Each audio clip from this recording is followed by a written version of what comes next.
चलिए, good morning भैया। आप लोग इतने ठंड में आ रहे हो, यही बड़ी बात है। मैं अगर आता तो मैं नहीं होता भाई, मैं नहीं आता। अगर मैं स्टूडेंट होता तो मैं नहीं आता। जो भी होगा देखा जाएगा बाद में।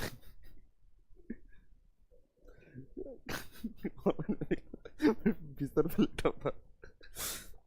चलिए, अच्छा, आप लोगों का आज जो स्टार्ट होगा दैट इज नोन एज रसायन विद्या, केमिस्ट्री। केमिस्ट्री को हिंदी में बोलते हैं रसायन विद्या। कितना इंग्लिश।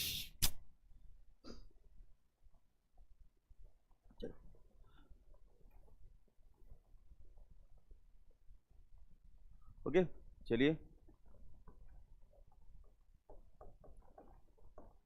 अच्छा, पहली चीज जो मैं पूछता हूं और जो मुझे लगता है आप में से उसमें से कोई नहीं होगा, आप में से कोई केमिस्ट्री ऑनर्स है क्या? नहीं होगा, कोई नॉर्मली नहीं होगा। ये तो नॉर्मल बात है, उसमें बड़ी बात कुछ नहीं है। एकदम नॉर्मल है। अच्छा, साइंस से तो है ना? साइंस बैकग्राउंड से तो है ना? हाँ, तो बाकी और कोई तो साइंस बैकग्राउंड से तो कोई तो ही होगा ना। चलिए, हाँ ठीक है, कोई बात नहीं। नहीं, देखिए, आपका जो केमिस्ट्री वाला पोर्शन है, मैक्सिमम जो है वो साइंस बैकग्राउंड से नहीं होते हैं, ठीक है। मैक्सिमम की बात मैं इसलिए कर रहा हूँ क्योंकि आप लोग जो भी सब्जेक्ट चल रहा है तो उसमें मैक्सिमम कोई नहीं होता है। सब्जेक्ट में कोई नहीं आता, अलग अलग सब अलग अलग, ठीक है। तो जितना है चीज़ों को मैं एकदम आसान से स्टार्ट करूंगा, डोंट वरी, एकदम आसान स्टार्ट करूंगा, उसके बाद थोड़ा हाई लेवल पे लेके जाएंगे, ठीक है। चलिए, तो केमिस्ट्री स्टार्ट करने से पहले एक, भाई कल ज्यादा सफेद था, आज ज्यादा ही काला लग रहा है। तो थोड़ा सा ब्राइटनेस बढ़ा दे भाई। सच में कल कल ज्यादा सफेद था, आज दो ज्यादा काला है। हाँ, अब ठीक है, फिर भी कल उसमें दो में था। चलिए, तो क्या करें तुम लोग भी? क्या करते हो भाई, ठीक है। मैं तो फिर भी ठीक हूँ, उसमें थोड़ा काला होने से मैं तो दिख जाऊंगा, मोहिसा तो दिखेंगे भी नहीं। और ऊपर से वो ब्लैक अगर पहन के आए तो ऐसा लगेगा एक छाया जा रही है इधर से उधर। ठीक है, चलिए, तो केमिस्ट्री स्टार्ट करते हैं। आज जो हम देखेंगे, जो स्टार्ट फर्स्ट चैप्टर होगा that is known as atomic structure, ठीक है। फर्स्ट जो हो रहा है that is known as atomic structure. अब एकदम बेसिक चीज, छोटा सा बेसिक चीज से आते हैं। पहले थोड़ा सा बेसिक समझा देते हैं क्योंकि आप में से कोई मैक्सिमम साइंस बैकग्राउंड से है नहीं। देखो, एटॉमिक स्ट्रक्चर स्टार्ट करने से पहले आपको दो तीन वर्ड्स थोड़े से पता होने चाहिए, ठीक है। दो तीन वर्ड्स। पहला वर्ड होता है एटम। पहला तो वर्ड होता है एटम। तो एटम क्या होता है? एटम सबसे स्मॉलेस्ट पार्टिकल होता है, ठीक है।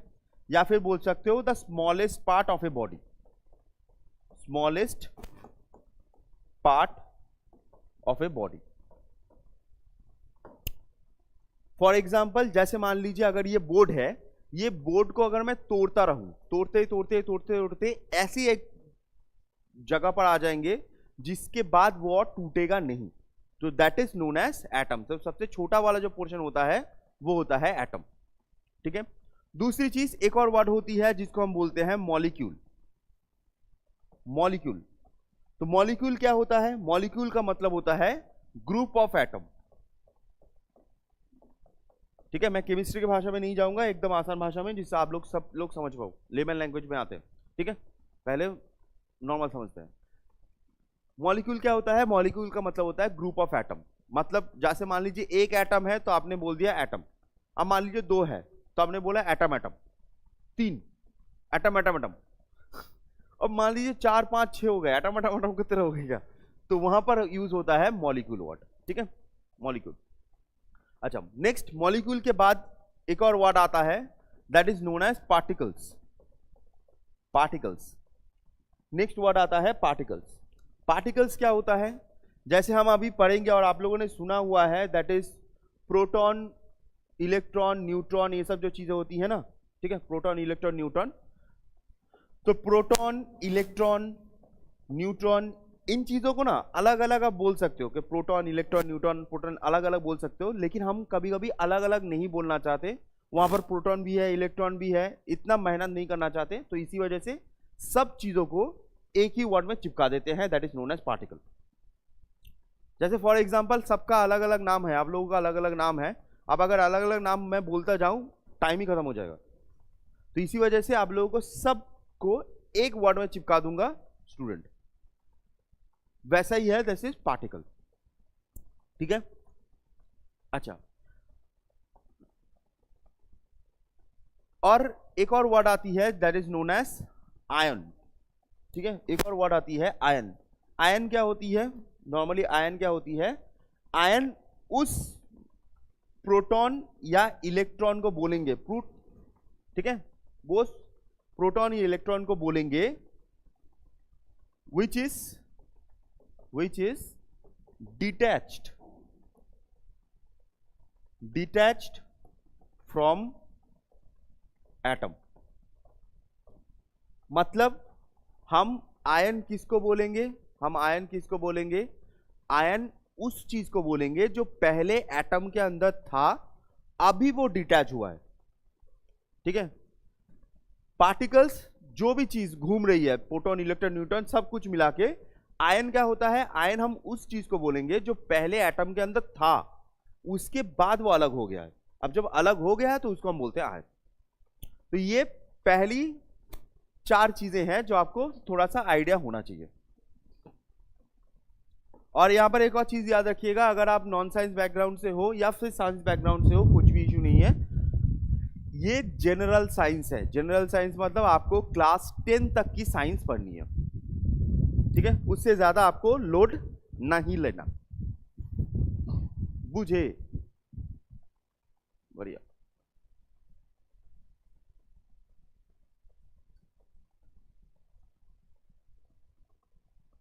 जी जी एकदम। चलो, ओके, हो गल। अब आते हैं बीच में, अंदर। चलो, तो अब स्टार्ट करते हैं एटॉमिक स्ट्रक्चर। अब स्टार्ट करेंगे हम pure atomic structure.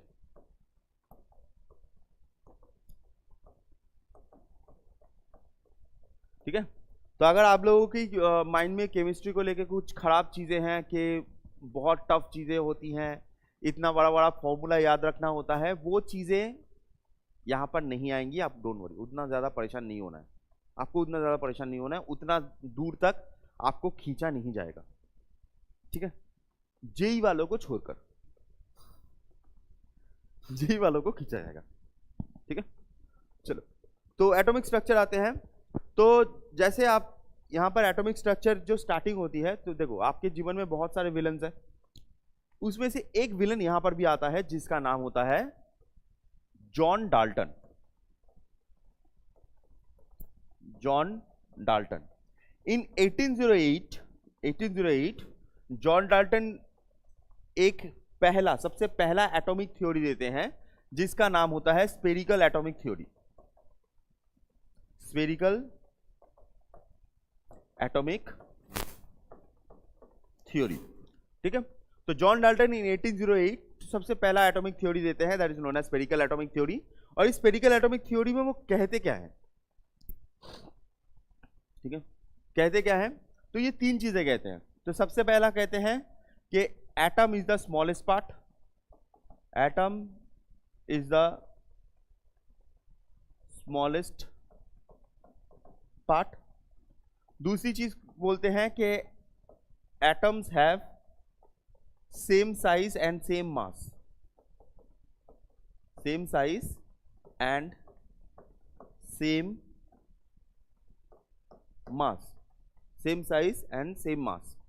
And third कहते हैं कि atoms are indivisible, indivisible, atoms are indivisible, मतलब एटम्स को और तोड़ा नहीं जा सकता, ठीक है।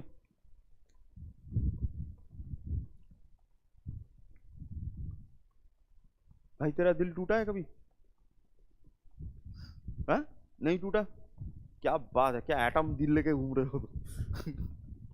ठीक है, चलिए। तो atoms are smallest part, atoms have same size and same mass, and atoms जो है दे आर इनडिविजिबल। इनडिविजिबल का मतलब क्या है कि और तोड़ा नहीं जा सकता। अब जब ये बात हुई है, ये बात हुई है इन 1808 उस समय की, आज 2025 है। तो इसी वजह से क्या है कि पहला जो चीज है वो तो एकदम सही है, ठीक है, दूसरा भी चीज सही है, जो तीसरी चीज में है, तीसरी चीज में थोड़ा सा फॉल्ट निकल जाता है। क्या फॉल्ट निकल जाता है? बात सही है कि वो इनडिविजिबल है, उसको तोड़ा नहीं जा सकता, लेकिन उससे भी छोटे छोटे चीज एटम में ही प्रेजेंट थे, जिसका नाम होता है प्रोटॉन, इलेक्ट्रॉन और न्यूट्रॉन। तो जॉन डाल्टन की ये चीज एंड एटम्स आर इंडिविजिबल, ये थोड़ी सी गलत होती है, तो इसमें कोई इशू नहीं है। लेकिन आपको क्या पढ़ना है? आपको प्रोटॉन, इलेक्ट्रॉन, न्यूट्रॉन पढ़ना है। हाँ आएंगे आएंगे, सब आएंगे भाई, सब आएंगे भाई। मैं फिर से एक चीज बोल देता हूँ, देख भाई, ये जनरल साइंस है क्लास 10 तक, तो आप उस चीज को 11-12 चीज ना उधर इनपुट नहीं कर सकते। वैसे ही इनका चेहरा, तुम यहाँ से अगर चेहरा देखो, केमिस्ट्री ना इधर से निकल रहा है, और ज्यादा कर परेशान नहीं करना है, नहीं करेंगे। आपका आपका जो एक्स्ट्रा होगा, एक्स्ट्रा चीज मैं आपको बोल दूंगा, जेई बोल के मैं एक्स्ट्रा चीज वहां पर ऐड करवा दूंगा, ठीक है, जिससे आप लोग एक्स्ट्रा उसको देख पाओ, ठीक है। अच्छा, तुम लोग इतना सीरियस क्यों हो गए हो?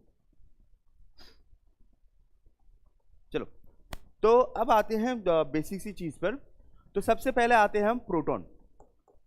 प्रोटॉन, नेक्स्ट होता है आपका इलेक्ट्रॉन,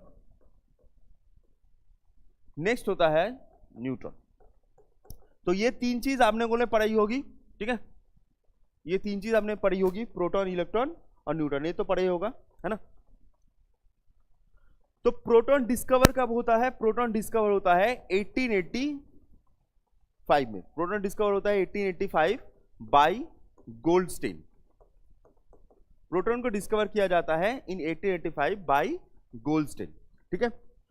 आप कभी कभी मान लीजिए अगर आपने कभी यूट्यूब बोल रहा हूं, गूगल खोला, तो गूगल में आपको दिखेगा कि प्रोटॉन का नाम एक और पर्सन के नाम से जुड़ा होता है, that is known as Rutherford, ठीक है, रदरफोर्ड नाम से भी होता है, आप कभी देखिएगा रदरफोर्ड नाम से भी होता है।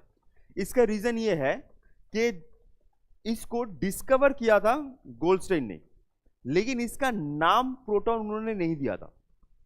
गोल्डस्टेन कुछ सालों के बाद उनकी डेथ हो जाती है, और वो, ठीक है, तो उनका काम लेके उसको आगे बढ़ाते हैं रदरफोर्ड, और रदरफोर्ड इस चीज का नाम देते हैं प्रोटॉन।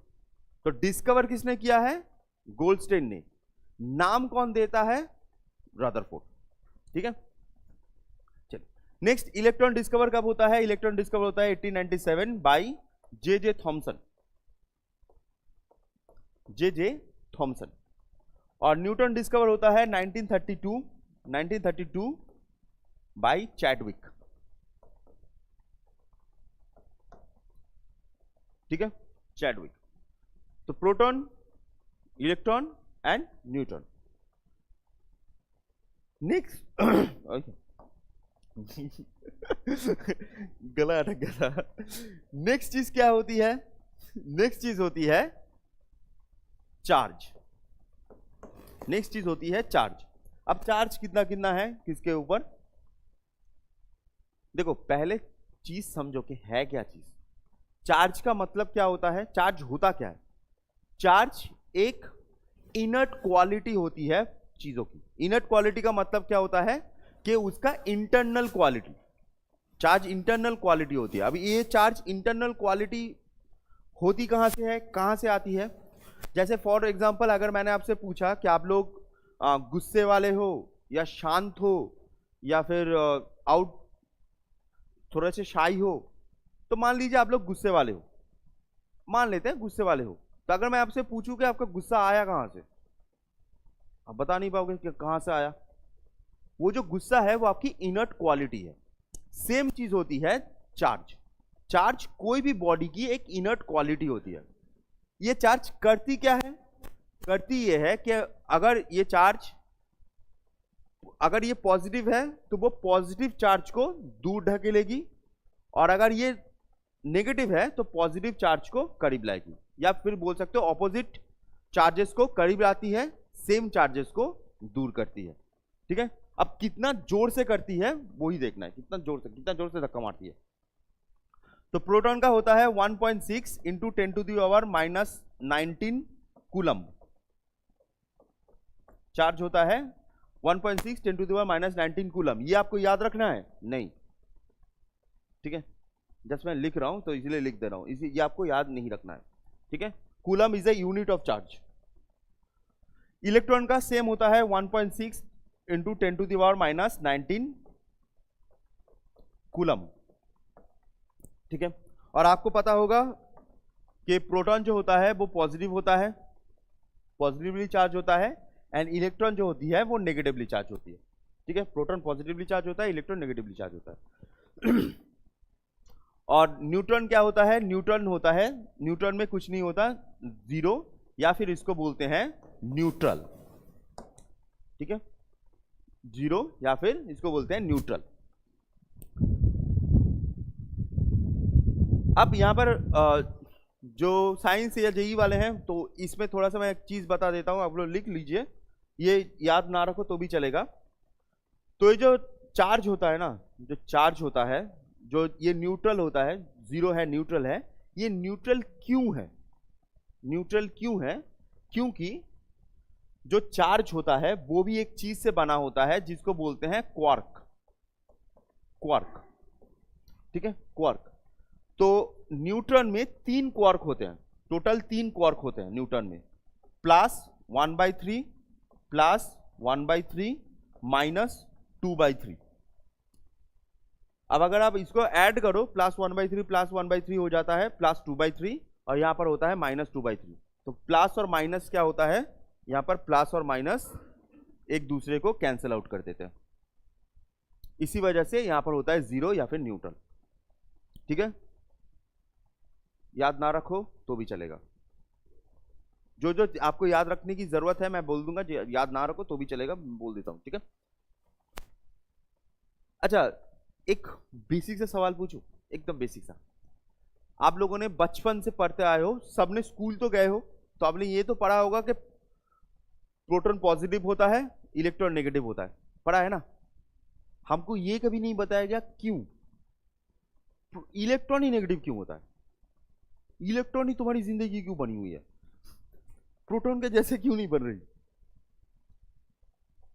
प्रोटॉन पॉजिटिव क्यों होता है, इलेक्ट्रॉन पॉजिटिव नेगेटिव क्यों होता है? उल्टा भी कर सकते थे, झमेला खत्म। जैसे वो न्यूट्रल होता है, न्यूट्रल क्यों होता है? बिकॉज ऑफ क्वार्क, क्वार्क की वजह से ये न्यूट्रल होता है, ये जीरो होता है, न्यूट्रल होता है। बट ये क्यों होता है?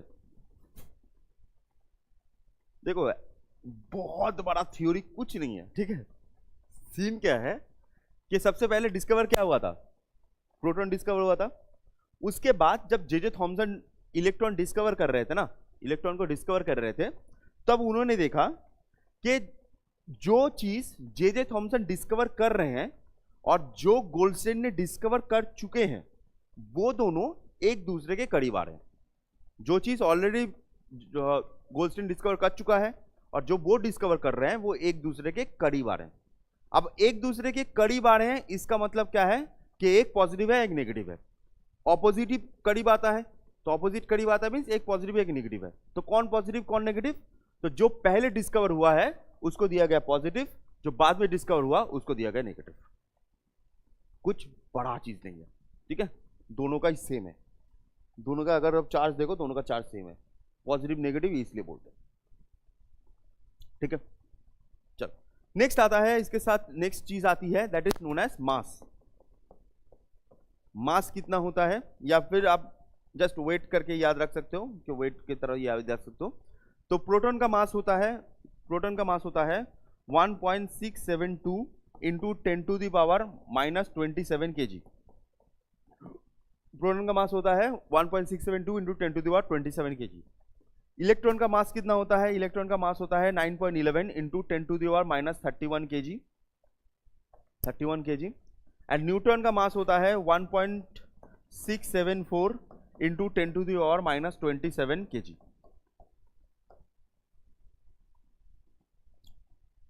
ठीक है,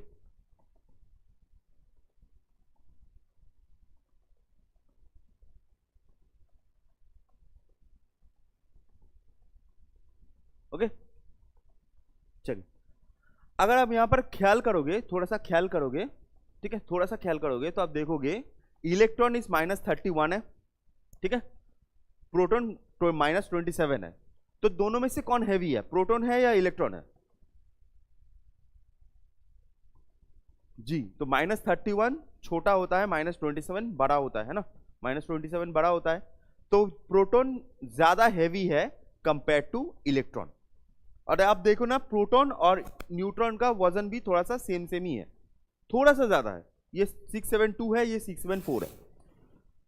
तो प्रोटॉन और इलेक्ट्रॉन में भारी प्रोटॉन है, बट कितना भारी है? ठीक है, कितना भारी है याद रखिएगा, 1 2 3 6 टाइम्स।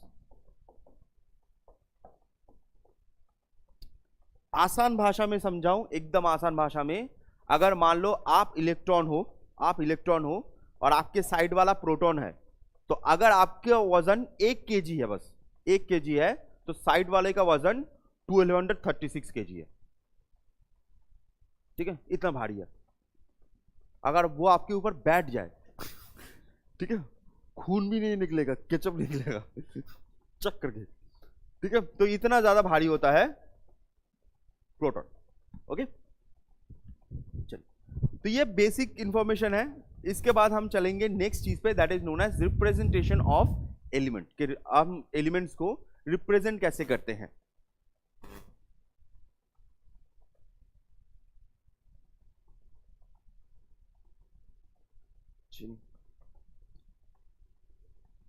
ठीक है, हुआ ये वाला सबका? अच्छा,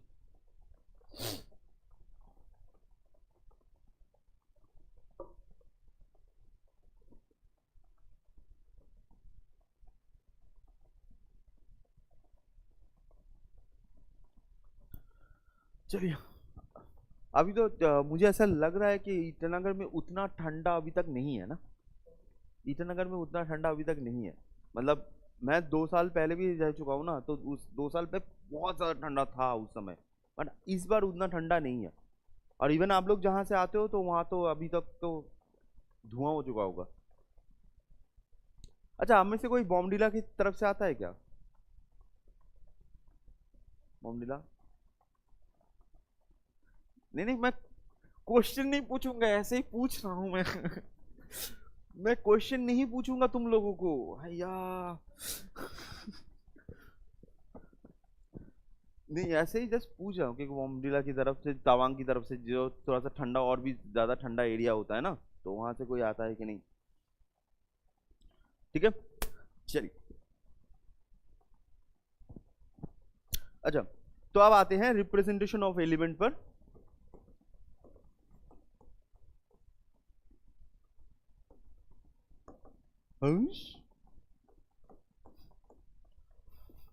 रिप्रेजेंटेशन ऑफ एलिमेंट, ठीक है, रिप्रेजेंटेशन ऑफ एलिमेंट। अब रिप्रेजेंटेशन ऑफ एलिमेंट होता कैसे है? जैसे फॉर एग्जांपल, एकदम आसान भाषा में समझाते हैं। फॉर एग्जांपल, अगर मान लो हम कार्बन लेते हैं, आप कभी भी कार्बन का फोटो ले, कहीं पर भी लो, तो आप दिखोगे कि कार्बन लिखा होता है ऐसे, कार्बन लिखा होता है ऐसे। अगर आप कभी भी देखो तो आपको ऐसे दिखेगा। या फिर आप दूसरा चीज लो, जैसे ऑक्सीजन लो, तो ऑक्सीजन लिखा होता है ऐसे। तो इसका मतलब क्या होता है, ये चीज हम जानना है कि इसका मतलब क्या होता है। तो इसमें हम नॉर्मली एक एलिमेंट ले देते हैं x, ठीक है, कोई भी एक एलिमेंट लेते हैं x, ठीक है, आपका नहीं है, ये अल्फाबेट का है। ओके, क्या चलो, अब क्या होता है, ये जो x है, इसके ऊपर क्या होता है, इसके ऊपर एक नंबर होता है, जैसे इधर है, और नीचे एक नंबर होता है ना, जैसे इस तरह।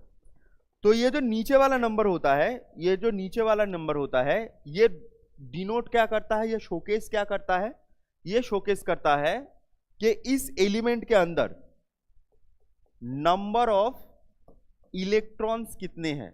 नॉर्मली अगर केमिस्ट्री की भाषा में जाओ तो प्रोटॉन्स बोलते हैं, बट आपको समझने के लिए मैं इलेक्ट्रॉन बोल रहा हूं। तो यहां पर ये जो नीचे वाला नंबर है, तो ये नंबर क्या दिखाता है कि नंबर ऑफ इलेक्ट्रॉन्स कितने हैं। और हमेशा याद रखना है आपको, हमेशा हमेशा, कि जितने इलेक्ट्रॉन्स होंगे, जितने इलेक्ट्रॉन्स होंगे उतने ही प्रोटॉन्स होंगे। ठीक है, उतने ही आपके प्रोटॉन्स भी होंगे। तो आप इसको उल्टा भी लिख सकते हो, नंबर ऑफ प्रोटॉन्स कितने हैं, तो नंबर ऑफ इलेक्ट्रॉन्स कितने हैं या फिर नंबर ऑफ प्रोटॉन्स कितने हैं। तो इसको, ये जो लिखा हुआ है नंबर ऑफ इलेक्ट्रॉन्स या नंबर ऑफ प्रोटॉन्स कितने हैं, इसको कहा जाता है एटॉमिक नंबर।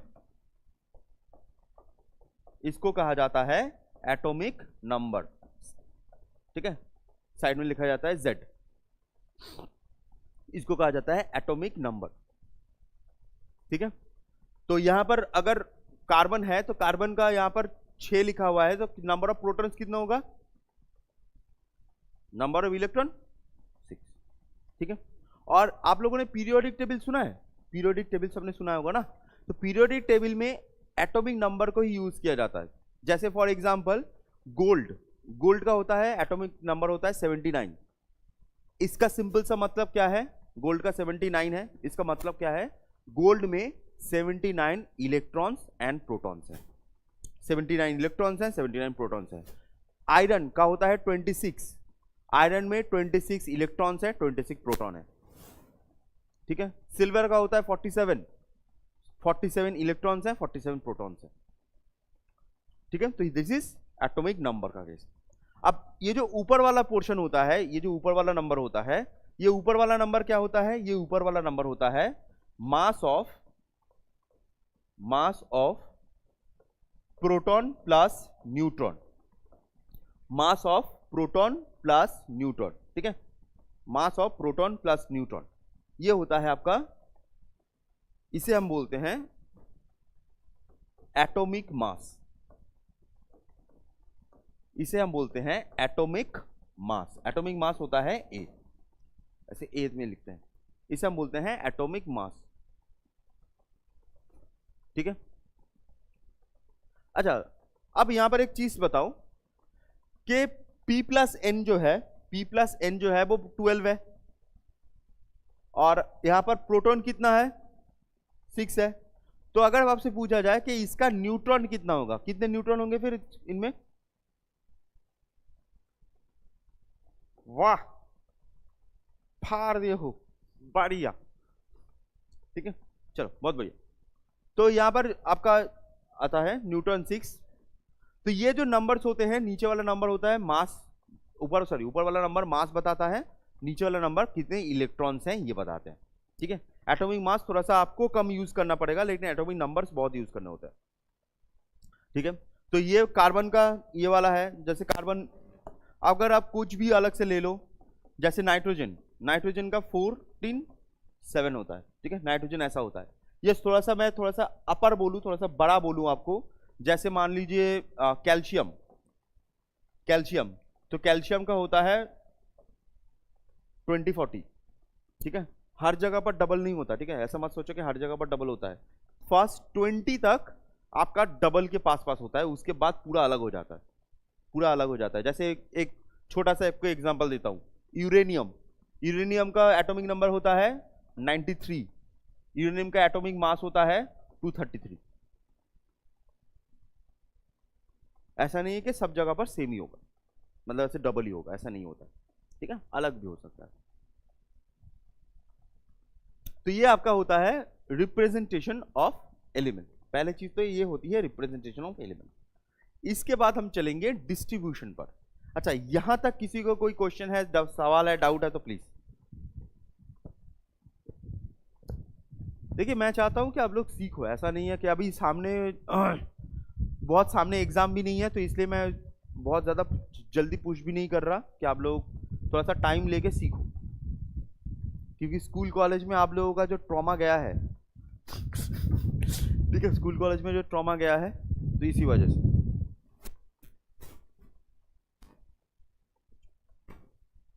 ठीक है, चलिए यहां तक किसी को कोई सवाल है, क्वेश्चन है? ऑनलाइन में भी कोई सवाल है, क्वेश्चन है तो प्लीज बताइए।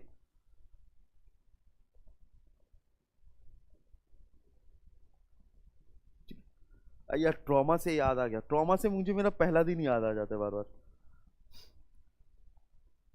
मैंने बताया भी तो होगा शायद आप लोगों को, ट्रॉमा वाला। अय्या, दिल दुख जाता है। अरे हमारा वो ये दोस्त हमारा हर जगह पर अलग अलग सीन होता है, हर जगह पर अलग अलग सीन होता है भाई। जैसे गुवाहाटी में दो हैं, एक तो वो हमारा आईटीसी का ब्रांड एम्बेसडर वो है, दूसरा होता है वो मेरा हाफ फ्लोर वाला उठता ही रूम हाफ फ्लोर वाला। ट्रॉमा सब ये सब मेरे लिए है। चलो नेक्स्ट आता है रिप्रेजेंटेटिव को छोड़कर, नेक्स्ट चीज हम आते हैं, दैट इज डिस्ट्रीब्यूशन।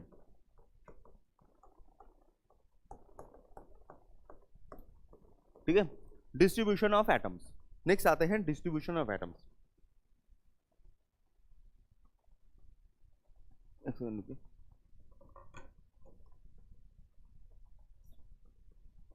क्या हुआ?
जब भी यहाँ से मैसेज आता है ना, मेरा मूड खराब हो जाता है। चलो ठीक है, अच्छा तो अब स्टार्ट करते हैं ये वाला।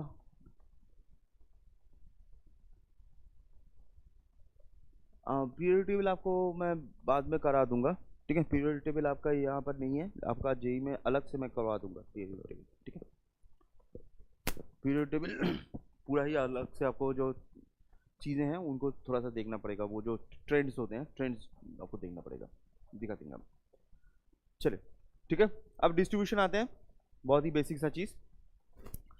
आप लोगों ने बचपन से ये फोटोज तो देखे होंगे। अब मेरे पास चीज़ें हैं तो इसी वजह से मैं थोड़ा सा स्टाइल बना रहा हूँ। ठीक है,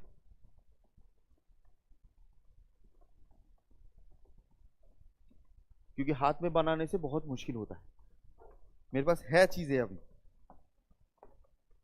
तो क्या होता है, आपको सबसे अंदर जो ये स्ट्रक्चर तो आपने देखा होगा, ये स्ट्रक्चर तो देखा होगा ना। ये स्ट्रक्चर कहां से आता है? तो एक पर्सन थे जिनका नाम होता है नील बोर। ठीक है, नील बोर। ये जो नील बोर है, ठीक है, असली में वो बोर नहीं थे, बहुत ही इंटरेस्टिंग इंसान थे, लेकिन केमिस्ट्री कर रहे हैं तो बोर हो भी सकते हैं, तो मुझे आइडिया नहीं है। तो जो नील बोर है, तो वो एक मॉडल लाते हैं जिसका नाम होता है प्लैनेटरी मॉडल। ठीक है, नील बोर जो आते हैं that is known as planetary model. तो ये जो मॉडल का शेप होता है, तो ये प्लैनेटरी मॉडल से लिया जाता है। ठीक है। और मैं आप लोगों से फिर से बोल दूं कि आप लोगों को जब बाहर जाना है तो लोगों के सामने बनना क्या है, कूल, एकदम सही, कूल बनना है।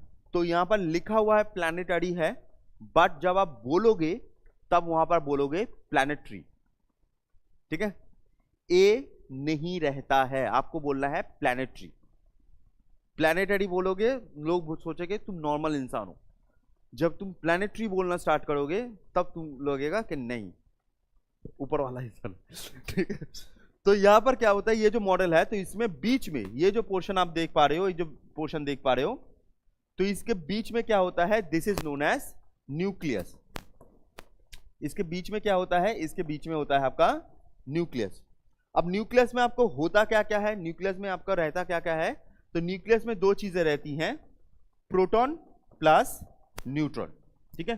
तो न्यूक्लियस में रहता क्या है, न्यूक्लियस में प्रोटॉन प्लस न्यूट्रॉन, ये दोनों चीजें यहां पर रहती हैं, ठीक है। और बाकी जगह हमारे आवारा की तरह घूमता रहता है इलेक्ट्रॉन, ठीक है। तो प्रोटॉन और न्यूट्रॉन कहां पर रहता है, इसके बीच में रहता है, ठीक है, प्रोटॉन और न्यूट्रॉन। अच्छा, मेरे विज्ञान के सिपाहियों, कहां पर हो सब विज्ञान के सिपाहियों, हाँ ये बताइए कि प्रोटॉन और न्यूट्रॉन के बीच कौन सा फोर्स होता है जो उसको अट्रैक्ट करके रखता है, मतलब आसान भाषा में प्रोटॉन और न्यूट्रॉन के बीच अट्रैक्शन फोर्स का नाम क्या है। प्रोटॉन और इलेक्ट्रॉन न्यूट्रॉन के बीच अट्रैक्शन फोर्स का नाम क्या है, हाँ बोलो, फेविक्विक, वाह वाह, नजर ना लगे मेरे भाई को, नजर ना लगे। हाँ, कोवेलेंट बॉन्ड नहीं, कोवेलेंट बॉन्ड तो अलग चीज होती है, वो तो बॉन्डिंग में आ जाएगी, कोवेलेंट आयनिक वो तो अलग चीज होती है, वो तो शेयरिंग होता है तब कोवेलेंट बॉन्ड होता है। तो आप लोगों ने, फिर से बोलूंगा कि नाम शायद नहीं सुना होगा, ठीक है, नाम शायद नहीं सुना होगा, बहुत ही टफ नाम होता है। तो इन दोनों के बीच कौन सा फोर्स होता है जो इसको रोक के रखता है, अट्रैक्शन फोर्स का नाम क्या होता है, न्यूक्लियर फोर्स,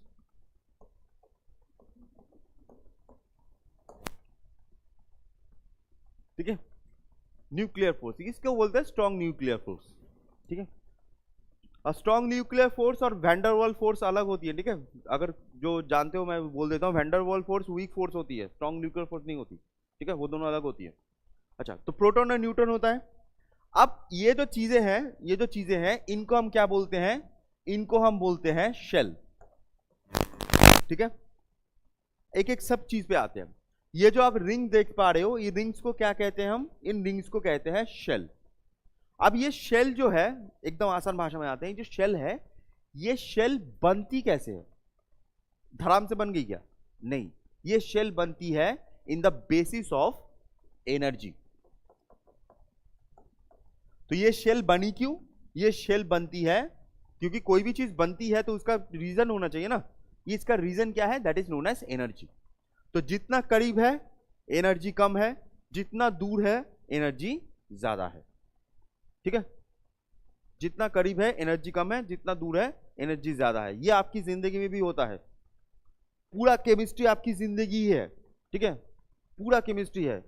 जितना आप पहले दूर थे मीन्स बहुत ज्यादा दूर थे, तो आपको फोन करने का, मैसेज करने का, मिलने का एनर्जी बहुत ज्यादा था। जितने आप करीब आ जाओगे एनर्जी क्या होगा, ऐसा ऐसा कम हो जाएगा, ठीक है। ये आपकी बात नहीं है, ये पूरा का पूरा केमिस्ट्री है, ओके। तो ये पहले होते हैं, तो जैसे मान लो ये पहला सेल है, 1 2 3 4, ऐसे पहले जो शेल्स होती हैं, लेकिन शेल्स को यहां पर अलग नाम से बुलाया जाता है, थोड़ा सा नंबर अलग होता है, जान लो, ठीक है। KLMN, ठीक है, KLMN करके लिखा जाता है, जस्ट जान लो, KLMN करके ये जो शेल्स होती है, शेल्स का नाम दिया जाता है। KLMN क्यों, क्योंकि वो एक्सरे के जो रेज होती हैं, वेवलेंथ, उसके हिसाब से ये बनते हैं, तो इसी वजह से। अब नेक्स्ट चीज कि हर एक शेल में, मतलब हर एक रिंग में कितने इलेक्ट्रॉन्स होंगे। तो यहां पर नील बोर एक फॉर्मूला भी देते हैं इलेक्ट्रॉन कैपेसिटी का, इलेक्ट्रॉन कैपेसिटी। तो ये इलेक्ट्रॉन कैपेसिटी का एक फॉर्मूला भी होता है, इलेक्ट्रॉन कैपेसिटी का फॉर्मूला होता है 2n स्क्वायर, 2n²। n क्या है, n का मतलब होता है, n का मतलब है नंबर ऑफ शेल, n का मतलब होता है नंबर ऑफ शेल। तो इलेक्ट्रॉन कैपेसिटी का मतलब क्या है, इलेक्ट्रॉन कैपेसिटी का मतलब है कि हर एक सेल, हर एक रिंग कितने इलेक्ट्रॉन्स को होल्ड कर सकती है, कितने इलेक्ट्रॉन्स को होल्ड कर सकती है। तो अगर पहला रिंग देखें, हम एकदम पहला रिंग देखें इसके हिसाब से, अगर पहला रिंग देखें तो 2 इंटू पहला है तो 1 का स्क्वायर, मतलब 1 का स्क्वायर मतलब 1 इंटू 1, तो टोटल कितना होगा 2। तो पहला जो रिंग है, पहला जो रिंग है, पहला सेल 2 इलेक्ट्रॉन्स को होल्ड कर सकता है, ठीक है, 2 इलेक्ट्रॉन को होल्ड कर सकता है। नेक्स्ट अगर आते हैं 2 इंटू 2 इंटू 2, क्योंकि 2 है, दैट इज 8। तो सेकेंड वाला जो रिंग है, सेकेंड वाला जो रिंग है वो 8 इलेक्ट्रॉन को होल्ड कर सकता है, 8 इलेक्ट्रॉन को होल्ड कर सकता है। इसका मतलब ये नहीं है कि यहां पर 8 ही होना चाहिए, ऐसा नहीं होता है। जैसे फॉर एग्जांपल कार्बन का टोटल कितना है, कार्बन के पास, जैसे कार्बन ही बताता हूं, कार्बन के पास 6 है ना, 6 है, तो 6 में 6 है, तो 6 में पहले रिंग में कितने हो सकते हैं 2, तो 6 में 2 तो इधर चले आएंगे। उसके बाद बचा कितना, 6 से 2 चले गए तो 4 बचा, है ना, तो 4 इस रिंग में आएगा। इस रिंग में होल्ड कितना हो सकता है, 8 होल्ड हो सकता है। अब 4 से ज्यादा उसके पास है नहीं, तुम जोर जबरदस्ती थोड़ी लाओगे, तो यहां पर 4 चिपक जाएगा। अगर यहां पर 8 से ज्यादा होता, 8 से ज्यादा होता, तब ये थर्ड में जाता, ठीक है, तब वो थर्ड में जाता, ठीक है। तो अगर फर्स्ट में 2, सेकंड में 8, थर्ड में होता है 18 और फोर्थ में होता है 32। ये आप कैलकुलेशन कर लेना, उसमें कोई इशू नहीं है, ठीक है। तू भाई जो जिंदगी की हवा छोड़ रहा है ना, मतलब ऐसा लग रहा है कि तुम्हारा प्राण मैंने यहां पर ले लिए, इतना ही क्या लग रहे हो, ये बहुत टफ है क्या, बहुत इजी है आपके लिए भाई। हाँ, मेमोरी पहले पहले थोड़ा सा, पहले 1-2 क्लास थोड़ा सा मेमोरी रिवाइंड कीजिए। कल वाला जो पोर्शन होगा, कितना बचा है, तो यहाँ पर उतना टाइम तो नहीं हो पाएगा। कल वाला जो पोर्शन होगा, ठीक है, उसमें मैं लास्ट की तरफ आपको थोड़ा सा क्या बोलते हैं, और उसको क्या बोलते हैं, क्वांटम नंबर पूछूंगा, मेमोरी खटास करके रिवाइंड हो जाएगा, ठीक है।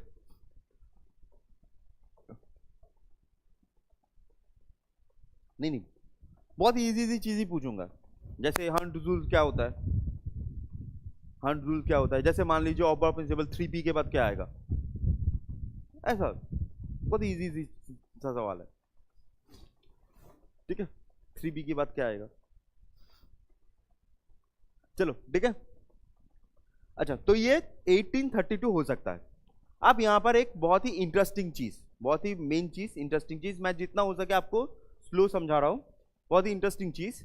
अब मेन चीज जो होती है, जैसे आप लोगों ने जो चीज देखी हुई है केमिस्ट्री में, हमने क्या देखा है कि एक चीज दूसरे चीज के साथ जुड़ जाती है, देखा है ना। यही वजह से हम ज्यादा झमेला भी नहीं करते, रिएक्शन भी होता है इधर उधर।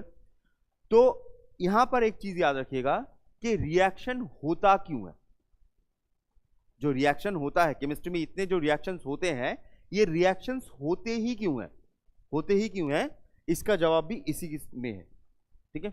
रिएक्शन होते ही क्यों है, तो रिएक्शन होता क्यों है, इससे जानने से पहले आपको 2 चीजें जाननी पड़ती हैं।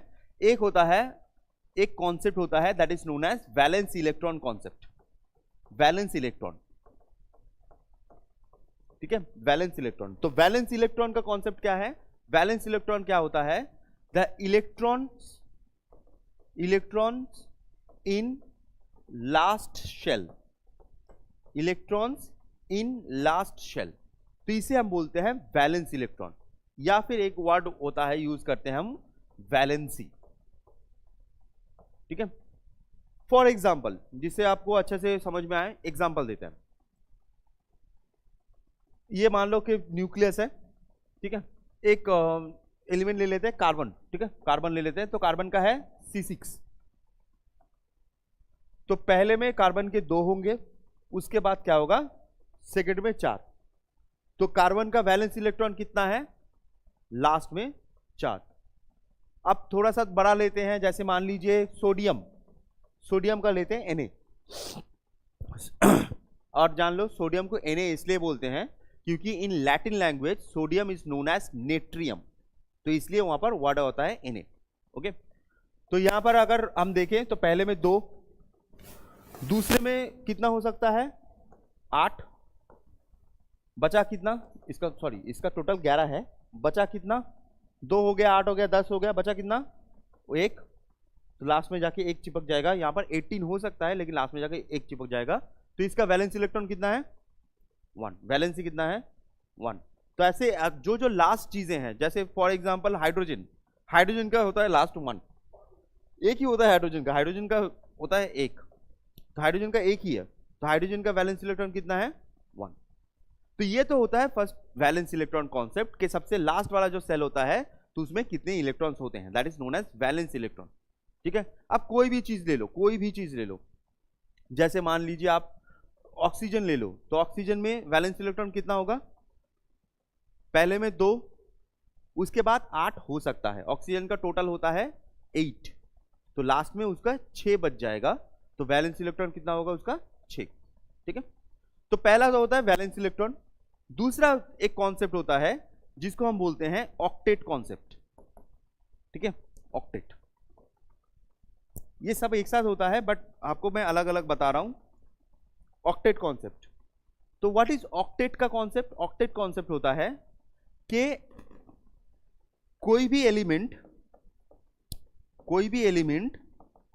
स्टेबल तब होता है, कोई भी एलिमेंट स्टेबल तब होता है जिसमें उसकी जो वैलेंसी है या वैलेंस इलेक्ट्रॉन 8 होना चाहिए, वैलेंस इलेक्ट्रॉन 8 होना चाहिए।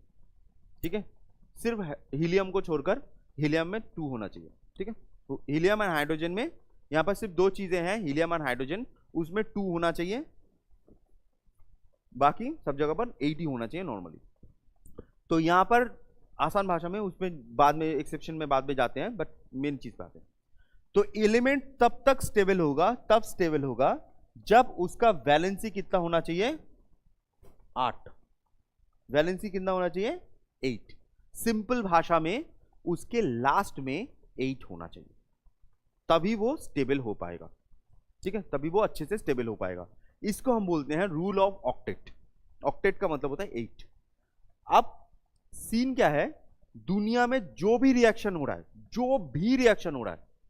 सबका रीजन क्या है, वो लोग चाहते हैं उसका लास्ट में 8 हो, इसी वजह से रिएक्शन हो रहा है। अगर दोनों मिलके 8 नहीं हो पा रहे तब रिएक्शन होगा ही नहीं,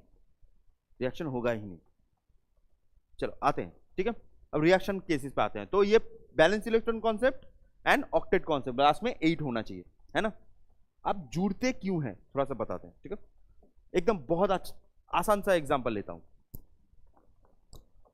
इधर एक पर्सन घूम रहा है जिसका नाम है सोडियम, तो सोडियम के पास कितना है, 11, है ना, सोडियम के पास 11 है, मेरे पास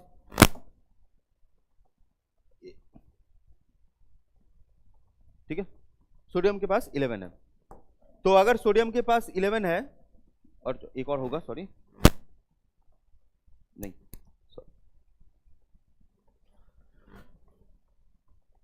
ठीक है, चलो, तो सोडियम के पास अगर 11 है तो ये तो न्यूक्लियस है, बात छोड़ो, तो सोडियम का पहला में कितना होगा, 2, मैं दूसरा अलग कलर यूज करता हूं जिससे आप दूर से देख पाओ। सेकंड में कितना होगा, 8, बचा कितना, 1, तो लास्ट में कितना होगा, 1। अब यहां पर एक और पर्सन आते हैं, ठीक है, एक और महानुभाव आते हैं, जिनका नाम होता है क्लोरीन। ठीक है, एक और महानुभाव आते हैं जिनका नाम होता है क्लोरीन। तो क्लोरीन का टोटल होता है 17। ठीक है, क्लोरीन का होता है 17। तो पहला, ठीक है, तो क्लोरीन का कितना होता है, क्लोरीन का होता है 17। तो ये तो न्यूक्लियस है, तो पहले में 2, सेकेंड में 8, थर्ड में कितना हो सकता है, बढ़िया फाड़ दियो। अब सिंपल सा केस ये है कि ये अलग था, ये अलग था, दोनों अलग अलग है, लेकिन इसको चाहिए कि लास्ट में उसका 8 बने, इसको चाहिए लास्ट में उसका 8 बने। तो सोडियम का लास्ट में 8 बनने का 2 तरीके हैं। पहला कि वो कहीं से और 7 लेके आए तब 8 बनेगा, 7 मतलब 7 इलेक्ट्रॉन्स कहीं से लेके आए तब 8 बनेगा, या फिर ये इस एक इलेक्ट्रॉन को छोड़ दे, अगर इस इलेक्ट्रॉन को छोड़ दिया उसने तब लास्ट में उसका 8 बनेगा। ठीक है, जैसे मान लो अगर इस इलेक्ट्रॉन को उसने छोड़ दिया, इरेजिंग है ना, हाँ, तो उसका लास्ट में 8 बनेगा। तो इसके पास 2 ऑप्शन है। वैसे ही सेम चीज होती है क्लोरीन के पास। क्लोरीन के पास 2 ऑप्शन है कि या तो वो कहीं से एक लेके आए या तो वो सातों को छोड़े। अब ऑब्वियसली एक लेके आने में ज्यादा अच्छा है, सातों को छोड़ने में ज्यादा मेहनत है। जैसे तुम लोग भी मेहनत नहीं करना चाहते, मैं नहीं करना चाहता, ये भी नहीं करना चाहता। तो इसलिए क्या होता है कि उसका एक छोड़ना है, इसका एक चाहिए। तो क्या होता है कि ये जो एक होता है, ये जो एक इलेक्ट्रॉन होता है, ये जो एक इलेक्ट्रॉन होता है, ये क्या होता है, ये निकलता है और निकल के यहां पर जाके ऐड हो जाता है। ठीक है, यहां पर जाके ऐड हो जाता है। तो जब ऐड हो जाएगा तब ये तो चला गया, ये तो चला गया, तो इसका लास्ट में 8 बच गया, और ये जब यहां पर ऐड होगा तो इसका लास्ट में 8 बच गया। दोनों का 8 हो गया, है ना, दोनों का 8 हो गया। अब एक चीज याद रखिएगा, पहले ये दोनों अलग अलग थे, लेकिन जब ये इलेक्ट्रॉन इधर आके जुड़ गया ना, तब ये दोनों और अलग नहीं होंगे, दोनों ऐसे जुड़ जाएंगे। ठीक है, तो यहां पर क्या होगा, ये जब इधर आ जाएगा तब Na अलग Cl अलग था, अभी दोनों क्या होंगे, दोनों ऐसे जुड़ जाएंगे, NaCl बन जाएगा। दोनों ऐसे जुड़ जाएंगे, पहले एलिमेंट थे अलग अलग, अब दोनों जुड़ के क्या बनेंगे, कंपाउंड बन जाएंगे।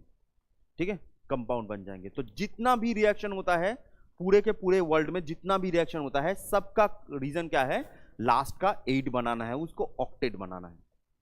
और जिसके लास्ट में नेचुरली 8 है, जैसे आर्गन 8 मिलेगा, नियॉन 8 मिलेगा, तो उसमें क्या होता है, उसमें वो किसी के साथ रिएक्शन करता ही नहीं है, उसको हम बोलते हैं इनर्ट गैस। ठीक है, उसको हम बोलते हैं इनर्ट गैस।